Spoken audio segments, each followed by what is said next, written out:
So this 80% reduction in your thinking mind, Yes. did it occur to you that maybe you'd gone insane or something? Well, not so much to me, but to people around me. That's right.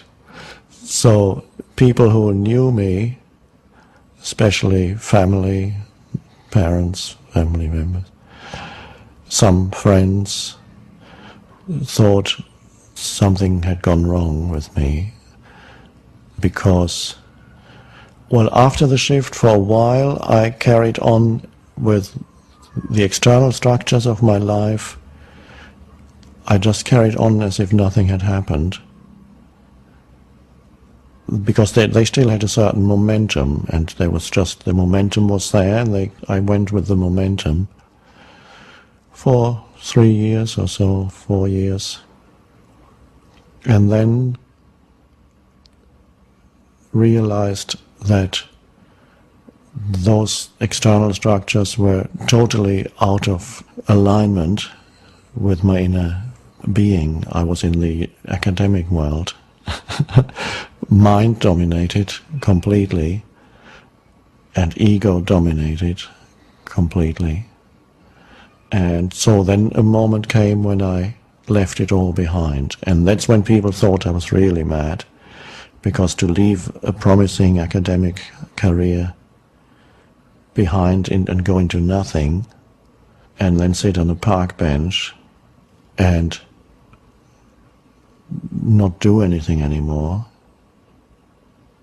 It was quite extreme because I didn't have any spiritual guidance.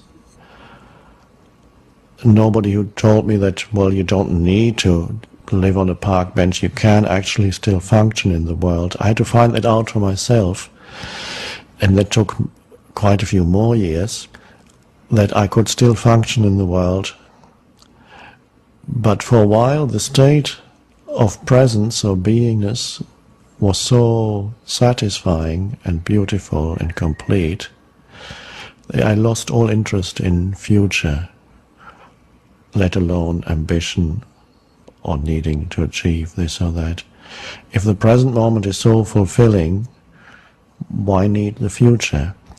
Now, of course, on a practical level, future still operates, and it's quite helpful sometimes to know that you need to catch a plane in a few days or something like that, or even to learn something that you need a certain amount of time to learn a language or whatever it is.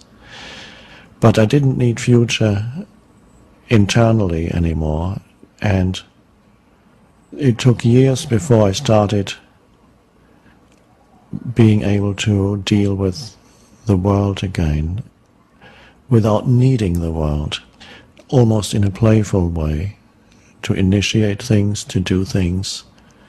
And miraculously quite a few things came to me, even when I was sitting on the park bench and not interested, and often very close to having nothing in my pocket, and usually at the last minute somebody or something came, and again there would be enough to live for a while, to live on.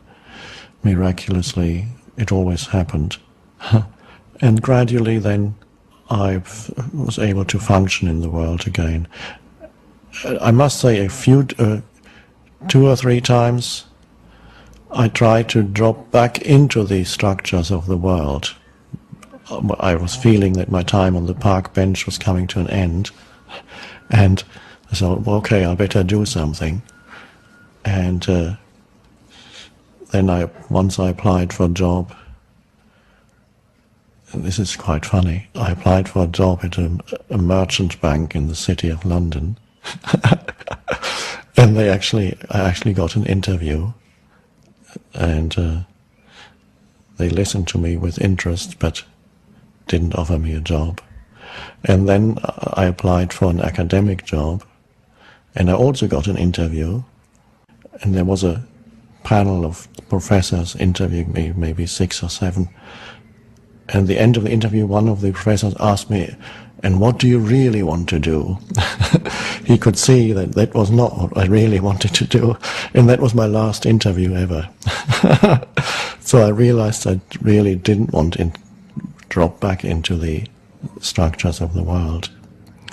And then gradually people came and asked questions sometimes. And out of informal teaching situations, then something a little bit more structured and formal came. And so then I became a spiritual teacher in the eyes of the world. So that's how it happened. And a while ago somebody asked me, what is your greatest achievement in life? And I couldn't think of very much. But what suddenly came to me was, well, I don't need to think. That's why I couldn't think of it. But I don't need to think anymore unless I want to think. That's my achievement.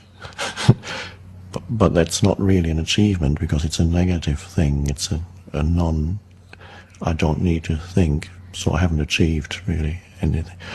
And I wouldn't get a job if I put that in my resume. I don't need to think anymore. But really, that's what it is. The very power of the teaching comes from that state of awareness. It's not me. I always, whenever I start a talk, I have this feeling I've got absolutely nothing to say. There's nothing there. I've got nothing to. So it's not really this person that is doing anything. The whole teaching, and it's having quite an impact on the world, but it is the state of no thought. That comes out of that. Nothing to do with this person. So even though people from the outside might have thought that you were a little loony, your internal experience, you never questioned what had happened. No. It was so clear, and there was never any question. The reality of it was so obvious. And I once said somewhere that even if I had met the Buddha and the Buddha said, oh no, that's not it, I would have said, oh, so even the Buddha can be wrong. That's interesting. And that's not spoken from ego. It was just to say that how immediate and obvious the reality is, that no mental thing or anything anybody says could question. It's like holding something in your hand, and there's an apple, and somebody comes and says, no, that's not an apple, but you know, it is.